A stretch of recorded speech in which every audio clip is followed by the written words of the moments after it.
South ఇండియాలోనే biggest sorry store మన Varahi silks మన విజయవాడ ఎంజీ రోడ్ లో డిసెంబర్ 4వ తారీఖున ఘన ప్రారంభం. సుమన్ టీవీ ప్రేక్షకులకు నమస్కారం. ప్రస్తుతం నాతో పాటు ఉన్నారు, మనందరితో పాటు ఉన్నారు 109 సంవత్సరాలు గల సంత్ సదానంద గిరి గారు. 109 సంవత్సరాలు కూడా ఉండి కూడా ఎంత ఎనర్జెటిక్ గా ఉన్నారు తెలుసా అండి.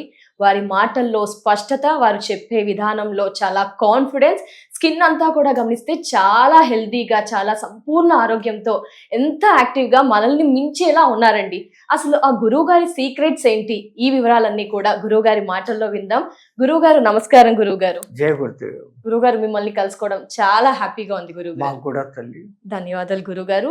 గురువు గారు, ఈ కాలంలో మేము 20, 30, 40కి 60లో అందరూ కూడా 30 నుంచి వారి జీవన శైలిలో ఒంటి నొప్పులు, రకరకాల సమస్యలు, షుగర్స్, అలా అన్ని సమస్యలే గురుగారు. మీరు చూస్తే చాలా హెల్దీగా అనిపిస్తున్నారు. మీ ద్వారా మేము ఎన్నో కూడా నేర్చుకోవాలి. చాలా జీవన శైలిలో చాలా మార్పులు నేర్చుకోవాలి. సెడెంటరీ లైఫ్ స్టైల్ కి బాగా అలవాటు పడిపోయాం గురుగారు. ఏంటి, ఏ విధంగా మా జీవన శైలిని మేము మార్చుకోవచ్చు అంటారు? మీ ద్వారా మేము చాలా తెలుసుకోవాలి అనుకుంటున్నాం గురుగారు. ఒక్కొక్కటి మాట్లాడుకుందాం గురుగారు. అలాగే టైం ఇచ్చినందుకు ధన్యవాదాలు గురుగారు. గురుగారు, ఏంటి అంటే ఇప్పుడు 109 సంవత్సరాలు అని చెప్పారు. ఏంటి, ఎలా అంతవరకు వెళ్ళగలిగారు? ఏమేం చేస్తే ఆ విధంగా 109 వద్దు గురుగారు, మాకు కొంచెం 70 వరకైనా అలా అయినా ఓకే. ఏం చేయాలి ఉన్నంతకాలం సంతోషంగా, హ్యాపీగా, హెల్దీగా, ఆరోగ్య సూత్రాలు ఏ విధంగా అంటారు? యస్యాద్విగత వక్రాద్యాః పారిషద్యాః పరశతతం విఘ్నం నిఘ్నంతి సతతం విశ్వశ్రేణం తమాశ్రయే శరదిందు వికాసం మందహాసం స్ఫురదిందీవరలోచనాభిరామం అరవింద సమాన సుందరాస్యాం అరవిందాసన సుందరీం ఉపాస్మహే వసుదేవ సుతం దేవం కంసచాణూరమర్దనం దేవకీ పరమానందం కృష్ణం వందే జగద్గురు. మా గురువుగారు అయినటువంటి మహాన్ తిరుమలై గిరిజీ వారి పాదపద్మములను మనసులో స్మరించుకొని, పరమాత్ముడి దయ, మేము ఈ ఆంధ్రప్రదేశ్లో తిరుగుతున్నప్పుడు అనేక ఛానళ్ళ వాళ్ళు మొట్టమొదటగా అడిగే ప్రశ్న ఇదే. ఇప్పుడున్న జనాల్లో అందరికీ ఇదే తపనే. బతకాలా అని అందరికీ ఆశ ఉంటుంది, కానీ ఎలా బతకాలా అనేది నిశ్చయించుకోకుండా అడ్డాదిట్టంగా దొరికేస్తూ ఆ తర్వాత బాధలు పడుతుంటారు. ఒక సిస్టమేటికల్ వే ఆఫ్ లైఫ్ ఉంది కదా అని పీకల దాకా తినకుండా, అక్కడ ముందు ఆహారపు కంట్రోల్, ఆ తినేది సంపూర్ణ సాత్విక ఆహారం, తేలిగ్గా జీర్ణమై శక్తివంతమై శక్తిని ఇచ్చేది. అట్లా అని ఏదో ఆవకాడ ఆకాడ అనేసి ఏదేదో కాస్ట్లీ పండ్లు కాదు. ప్రకృతి మాత మనకు అన్నీ ఇచ్చింది. దాన్ని ఏ సీజన్లో ఎవడు ఏమి తినాలా అనేది ఆ సీజన్లో ఆ పండ్లే వస్తాయి. ప్రకృతి అంత తల్లి, అందుకే మనం ప్రకృతి మాత అంటాం. తన బిడ్డలకు ఏమి ఇవ్వాలో ఆమెకు తెలుసు, కానీ బిడ్డలకు ఏం తినాలో తెలియకపోయింది. ఏది అవైలబిలిటీ వస్తే అది చేతిలోకి తీసేసుకుంటున్నా. సనాతన భారతదేశంలో ఈ పిజ్జాలు, బర్గర్లు, కుక్కర్లు, నక్కర్లు లేవు.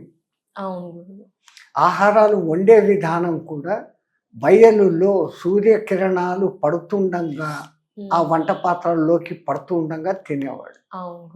అల్యూమినియం పాత్రలు ఇప్పుడు వచ్చాయి, అప్పుడంతా పిత్తళ్ కుండలు, మట్టి కుండలు, పిత్తళ్ ఇవి ఉండేటివి. సో వాటిలో సగం శక్తి మనిషికి వాడు తినే వస్తువు కన్నా సగం శక్తి దాంట్లో సూర్యకిరణాల శక్తి వస్తుంది. ఇప్పుడు ఎక్కడో మూల వంటిల్లు, దాంట్లో కుక్కరు, దానిపైన మూత, సూర్యకిరణాల ఆహారం మీద పడే ప్రసక్తే లేకుండా పోతాం. సో మానవుడు తెలిసి తనన్నే తాను వయస్సు తగ్గించుకునేదికి ఇవన్నీ కారణాలు. ఎప్పుడైతే కడుపులో ఎక్కువగా ప్యాకింగ్ ఉండిపోయే ఫుడ్ తింటాడో గ్యాస్ మొదలవుతుంది. స్టమక్ లో వచ్చే మొదటి జబ్బు గ్యాస్. ఇది వచ్చి అన్నిటికీ స్ప్రెడ్ కాని మొదలుపెట్టి ఒక్కొక్క అంగాన్ని దెబ్బతీస్తా పోతుంది.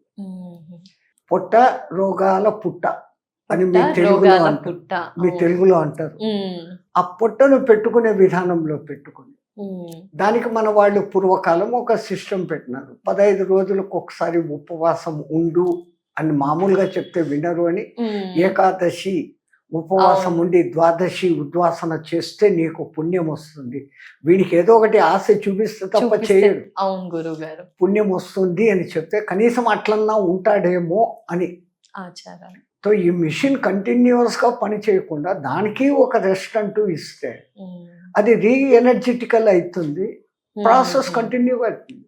మీ దగ్గర ఒక వెహికల్ ఉంది కదా అని దినానికి వందల కిలోమీటర్లు మెకానిక్ దగ్గరికి తీసుకపోకుండా చేస్తే దానికి ఒక 20-15 డేస్కు గ్రీసింగ్ చేయాలా, ఆయిల్ మార్చాలా, బోరింగ్ చేయాలా, ఇట్లా చేస్తూ ఉంటే దాని లైఫ్ స్పాన్ పెరుగుతుంది.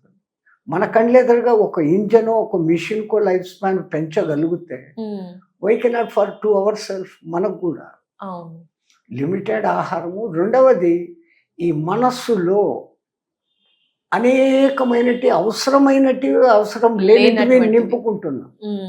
మనస్సే ఆలోచనల పుట్ట. సముద్ర తరంగాలన్నా ఏ రోజన్నా అలసిపోయి గమ్మను ఉంటాయేమో కానీ ఈ మనోతరంగాలు మాత్రం వస్తూనే ఉంటాయి. ఒక మానవుడు నిద్రపోయిన తర్వాత కూడా 5-6 గంటలు ఈ మనస్సు పనిచేస్తూనే ఉంటుంది.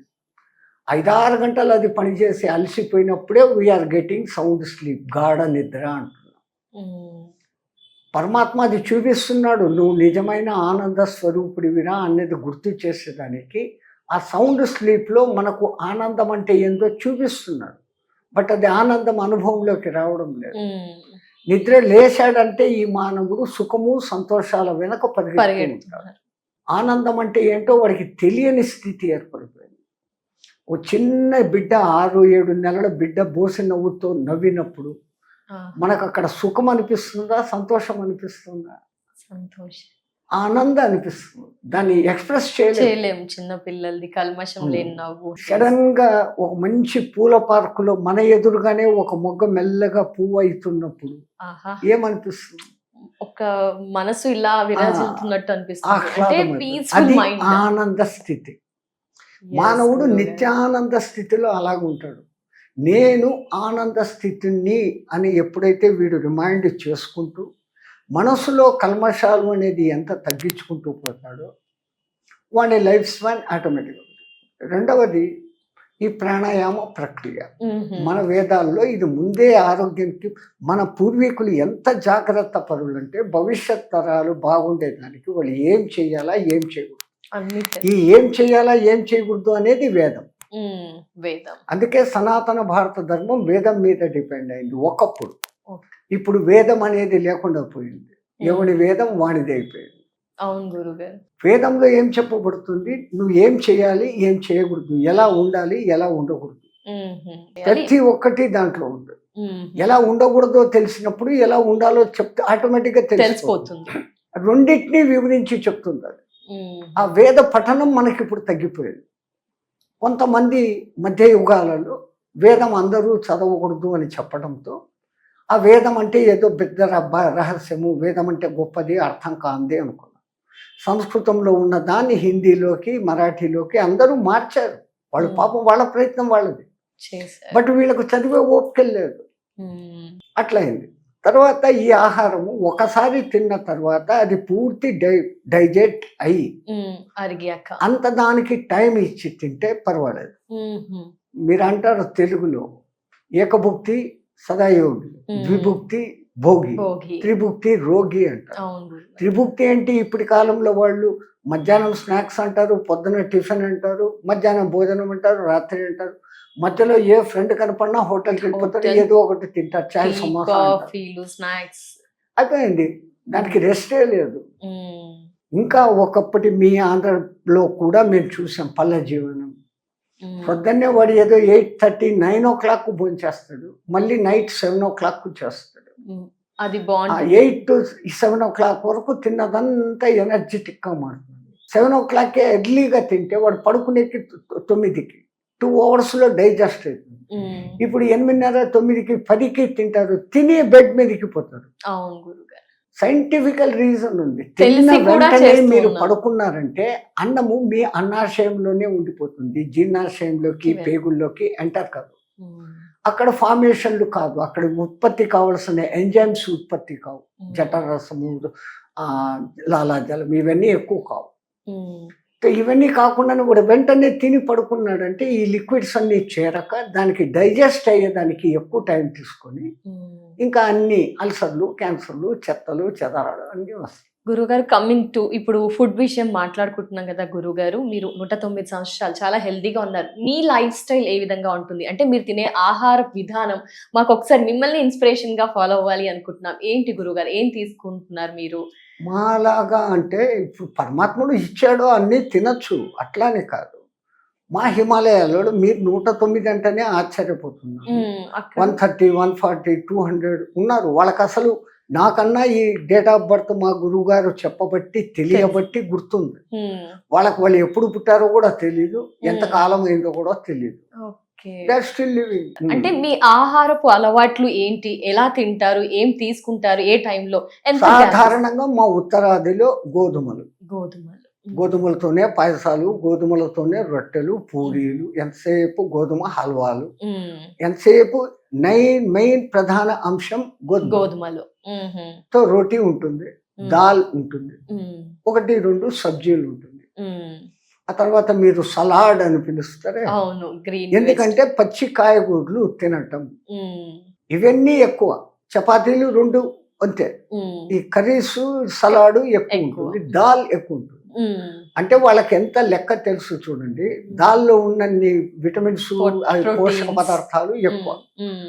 మీరు భయపడతారు గోధుమలు తింటే ఉష్ణమని. మాకు అక్కడ శీతల ప్రదేశ్, దేవుడు మాకు అది ప్రొవైడ్ చేస్తున్నాడు, తింటాం. బట్ ఎప్పుడైతే ఈ పచ్చి కూరగాయలు, టమాటాలు, గాజరు ఇట్లాంటివన్నీ పచ్చివి తింటాం, అది ఈజీ డైజెస్టబుల్, ఈజీగా బాడీకి కావాల్సిన విటమిన్స్, సప్లిమెంట్స్ అన్నీ యూజ్ చేస్తాం. కానీ ఒకసారి ఆహారం తిన్నాక మధ్యలో ఇంకా మళ్ళీ మేము ఇంకోటి ముట్టం. రెండవ ఆహారం మార్నింగ్ ఏ టైంకి తింటారు? మాకంతా 10:30 ఆ ప్రాంతంలో పెట్టేస్తారు, 11 మాక్సిమం 11 కల్లా. అప్పుడు ఆశ్రమంలో ఉన్న విధానం. నైట్ 6:30, 7కు మళ్ళీ లైట్ గా ఆహారం, పాలు కంపల్సరీగా ఉంటుంది. ఆ తర్వాత 2-3 గంటలు వేద పఠనము, స్తోత్రాలు, మంత్రాలు ఇవన్నీ చేపిస్తూ ఉంటారు. రౌండ్ అబౌట్ 9 పడుకునేయాలి. Early to bed, early to get up. 9 to 4 o'clock, 7 hours time ఉంది. అఫ్ కోర్స్ దీంట్లో పడుకున్న వెంటనే ఏ మానవుడికి నిద్ర రాదు. సపోజ్ సే ఇట్ 10 o'clock, 10 నుంచి 4 o'clock అంటే 6 hours journey, more than enough. అందుకే మా దిక్కు అంటుంటారు, పగలు మాటలు పని చేయటం, రాత్రి మాటలు నిద్ర చేయటం. ఎప్పుడు మౌనం ఎంత ఉంటే మనలో ఎనర్జీ అంత బయటికి పోదు. మానవుడిలో నుంచి ఎనర్జీ అనేక రూపాలలో బయటికి పోతాం. కళ్ళ ద్వారా ఎక్కువ, చెవుల ద్వారా కొంచెం, నోటి ద్వారా ఇంకా ఎక్కువ, మూమెంట్స్ తక్కువ, ఇట్లా ఎనర్జీ బయటికి వెళ్ళిపోతాం. సో మేమంతా అప్పుడు ఎక్కడ ధ్యాన స్థితి చెప్పాడు, గురువు గారు చెప్పారు పలానా శ్లోకం రివైజ్ చేసుకో, కళ్ళు మూసుకుంటాం. So half of the energy ఇక్కడ సేవ్ అయింది. ఆ మంత్రం చదివేటప్పుడు దాంట్లో ఉన్న రిథమాటిక్ సౌండ్స్ ఒక వైబ్రేట్ ను క్రియేట్ చేస్తాయి. యూనివర్స్ అంతా ఉన్న విశ్వశక్తి ఇప్పుడు మీకు నాకు మధ్యలో కూడా ఉంది. ఇది ఎప్పుడు లోపలికి ఎంటర్ అయిపోతానే ఉంది, దానికి ఏ అడ్డంకి లేదు. బట్ నిలబడడం లేదు. కారణం మనం వేస్టింగ్ ఎక్కువగా మాట్లాడడం కూడా ఒక కారణం. గురుగారు, అంటే ఇప్పుడు మీరు చెప్తున్నారు మార్నింగ్ తింటారు, అది మరి మేము కూడా అలా చేస్తూ ఉంటాం. కొంతమంది కాల్షియం డెఫిషియన్సీ, విటమిన్స్ డెఫిషియన్సీ, మిగతా అన్ని లోపాలు, పోషకాల లోపాలు డాక్టర్స్ కూడా సజెస్ట్ చేస్తున్నారు, ఇవి తినండి అవి తినండి.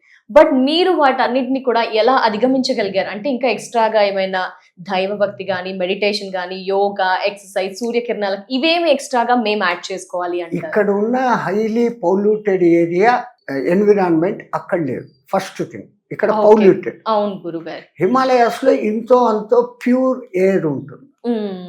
అక్కడ ఇంత తిన్నా గానీ సఫిషియెంట్ గా అనిపిస్తుంది. అది ఆటోమేటిక్ గా మాకు అది అలవాటు అయిపోతుంది, ఆ కొంచెమే తినడం అనేది. ఇక్కడ ఎరువుల్లో మీరు అదేమో అమ్మోనియాలు, యూరియాలు ఇవన్నీ వేస్తారు. అక్కడ న్యాచురల్ గా పండాల్సిందే. మహా అంటే గోబర్, ఆవు పేడ, అవి అవి ఆ ఎరువులు వాడతారు. ఫెర్టిలైజర్స్ తో మాత ప్రకృతి ఏమి ఇచ్చిందో దాన్ని మేము యాజ్ ఇట్ ఈస్ గా తీసుకుంటాం. అవును, మేము చేయాల్సిన. ఇక్కడ అది లేదు. పండినాక కూడా పండే దానికి కూడా మీరు కెమికల్స్ వాడతారు తొందరగా పండాలా అని. ఆ తర్వాత పండు బాగా పెరగాల అని చెప్పేసి దానికి ఇంజక్షన్లు, మందులు వేస్తాం. న్యాచురాలిటీని మీరే దెబ్బ తీసుకుంటున్నారు. న్యాచురల్ అయిన ఫుడ్ తీసుకున్నప్పుడు అది అతి శక్తివంతంగా ఇంత తీసుకున్నా కానీ శక్తివంతంగా పనిచేస్తుంది. అందరూ అక్కడికి రాలేరు, అందరూ ఇక్కడికి ఇక్కడ. పోలేరు. ఇక్కడ ఉండి కూడా ఇప్పుడు మళ్ళీ పరిస్థితులు మారుతున్నాయి. అందరూ న్యాచురల్ ఫుడ్కు ఎగబడుతున్నారు. ఆ తర్వాత మిల్లెట్స్ అనేసి ఈ మధ్య అది ఎక్కువ ఇది అయిపోయింది ప్రచారంలోకి. ఒకప్పుడు బీద ప్రజలు అదే తినేవాళ్ళు, దాన్ని అందరూ ఎగతాళి చేసి అది బీద ప్రజల ఫుడ్ అని చెప్పేవాళ్ళు. వీళ్ళేమో పెద్ద స్పెషల్ ఫుడ్లు తినేటట్టు. పాలిష్డ్ రైస్ మేము తింటాము అంటారు. అంటే దే ఆర్ స్పాయిలింగ్ ఎవ్రీథింగ్. వడ్లను కేవలం అట్లా దంచి పొట్టు తీసినప్పుడు దానిపైన ఫైబర్ దండిగా ఉంటుంది. పాలిష్ చేసినప్పుడు ఆ ఫైబర్ పోతుంది, ఓన్లీ కార్బోహైడ్రేట్స్ మాత్రమే మిగులుతుంది. వీడి పాలిషింగ్ వీడిని ఆ విధంగా నాశనం చేస్తారు. ఈ సొద్దలు, కంకులు, రాగులు ఇవన్నీ ఉన్నాయి. పెల్లెట్స్ అని అంటారు, మిల్లెట్స్ పెల్లెట్స్ ఏమో పేరు, ఏమేమో. అవి ఎంతెంత శక్తివంతంగా ఉంటున్నాయి. పంటలు వేసేటప్పుడు ఎరువులు, పంటలు పండేటప్పుడు క్రిమి సంహారక మందులు, ఆ కోటింగ్లన్నీ మన కడుపులోకి ఇంతో అంతో పర్సంటేజ్ లోపలికి పోతుంది. So it is spoiling our health. Life span కూడా అదే తగ్గిస్తుంది. రోగం వచ్చిందంటే లైఫ్ స్పాన్ తగ్గింది. అంటే మెయిన్ రోగ నిరోధక శక్తి, resistance power of the body, అది అక్కడ హై లెవెల్లో ఉంటుంది, ఇక్కడ ఉండదు.